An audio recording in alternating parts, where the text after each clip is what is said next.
जय जगन्नाथ भाई मो सांगसाथी ने सूरत रे काम करी 25,000 कमाउछन मामू ददा मौसा समस्त सूरत रे काम करी 30,000 40,000 ना कमाउछन हेले आमे कोन करबो हेले सेमिति भाबे लोक मान पळौछन सूरत 12 घंटा काम करियो किंतु जदि आपण माने मन रखले ना आपनकर माइंडसेट जदि बढ़िया हैला माइंडसेट आपनकर एमिति हेबार अछि कि आपन को जीवन रे बहुत बड़ करिवार अछि व्यवसाय करी हो कि को स्किल उपरे काम करी हो आ सबुठारु ताठारु बेस्ट इंपोर्टेंट जिनस रहइबो एमिति कि आपण का थिले सांगसाथी थिले कथबार्ता होचनी का थिले उठुचनी बसचनी आपनकर फ्रेंड सर्कल कोन आपनकर परिवार रे भितर डेली कोन विषय उपरे कथबार्ता होचनी आपण बड़ भाई थिले सान भाई थिले आपण जदि भाई चंदी स्त्री थिले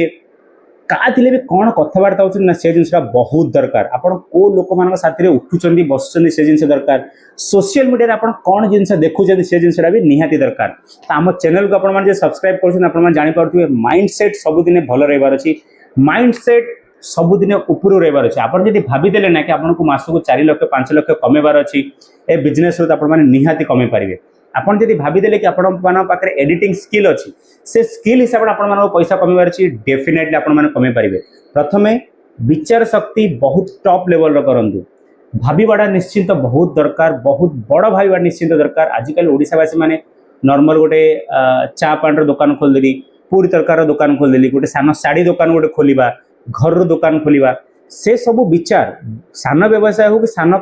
चाकरी हो जॉब हो भाववाटा एकदम ठीक किंतु सेतिकी भाववाटा ही रहीबाटा बिल्कुल भूल बड़ विचार करंतु आ जदि कोठे जदि आपण माने कोन प्रश्न आछि त निहाती कमेंट करंतु आमे कथावार्ता हेबा मिसिबा मु तो सूरत रहउछि आसंतु मिसिबा कथावार्ता हेबा लाइव एला आस्ता होछि ओडी सूरत चैनल रे मिसिर कथावार्ता हेबा आपण कोठे जदि स्टॉप रहउछि को इंडस्ट्री कोन भी करिवार अछि ना डेफिनेटली थरे कथावार्ता हेगि तारो गोटे रास्ता काढिबा ठीक अछि आ जे चैनल भल लाଗୁଛି जानि आपण माने कोन करिवार अछि खूब खूब भल पाबा देखा तांतु आ देखै चलंतु इंस्टाग्राम रे फॉलो करंतु ओडी सूरत पेज आज रे वीडियो एतिकी समाप्त करूछि जय जगन्नाथ।